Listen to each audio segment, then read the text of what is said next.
So we've now reached the final step, which is step 3B, which is actually opening a data file in SPSS.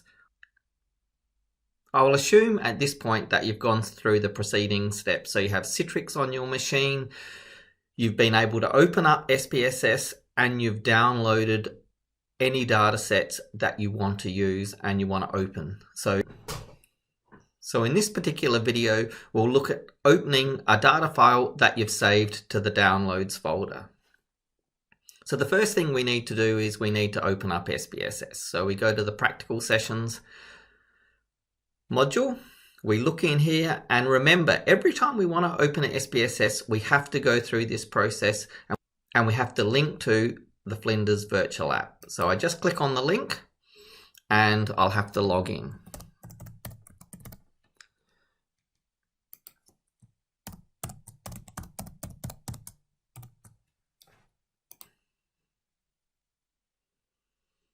All looks good. I've got all the software, and the one I'm interested in is the one called IBM SPSS Statistics 25. So I just need to open this up, and hopefully you've all managed to be able to do this. Remember, this time we're not saving, but we're doing open with. So, and it says here we're using the Citrix Connection Manager. So it's going to go off and find that and do all of that sort of stuff. It doesn't really matter. And it's simply running it in this virtual environment. So I'll leave this for a few seconds while it starts up, and the speed in which it opens up depends on a whole range of things, your internet connectivity, the speed of your computer, all of those things, but hopefully it will work, and if not too many people are using it at once, it should work fine.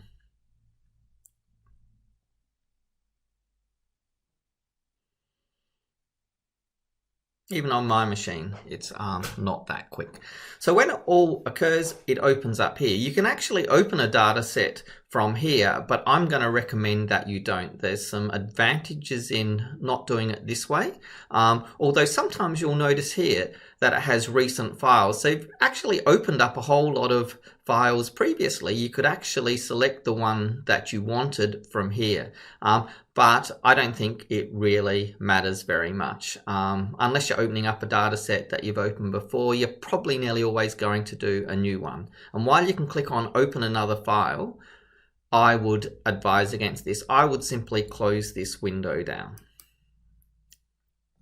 So you have this set up here. This is the traditional data view page or the data view window of SPSS, and what we're going to do is open a data file. So there are two ways you can do this. You can either click on this icon up here, which is the yellow folder up in the top left hand corner, and you can see that when you hover over it, it says open data document. So if you double click on this, or maybe only click once, it will open it. Or alternatively, you can use the drop down menus, and if you use File, Open, Data, then this will open this. Both ways produce the same thing. So if you're a person who uses icons, use the icon, otherwise just use the drop down menu. Now what you'll notice here is that as soon as you do this, certainly the first time, it will go to the downloads folder. I don't know if this does this every time, although when I tried this several times on different days, it seemed to remember the last place I was at. So if that's actually the case, that's a really big advantage, because once you get it set up to look in the right place in the first time, it's going to work.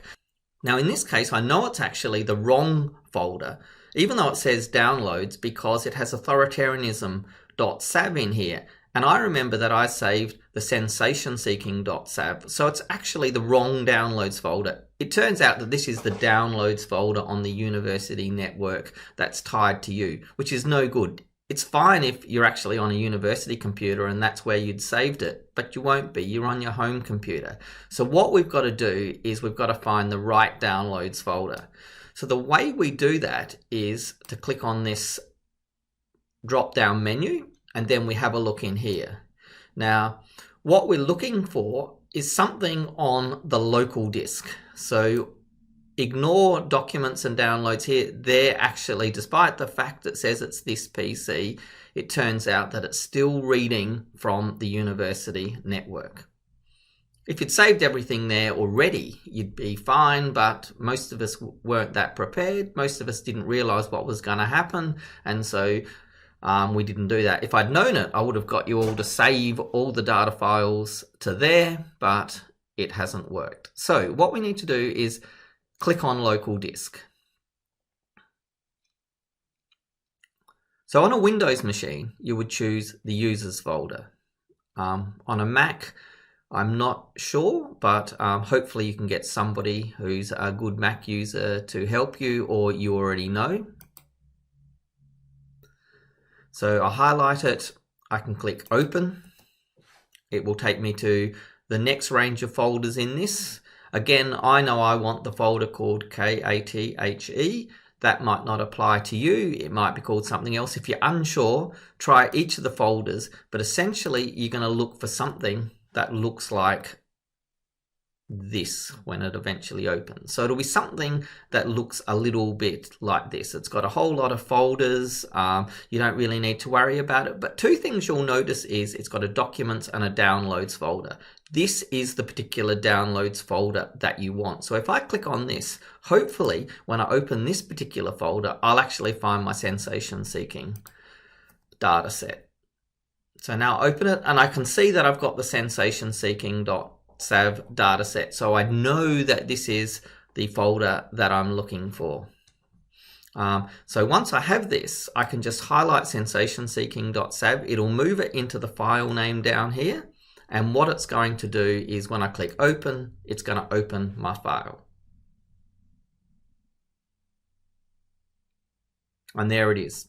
And now I can just use it to do any statistical analysis I want. I can do the practical session. I can answer the questions related to this particular data set.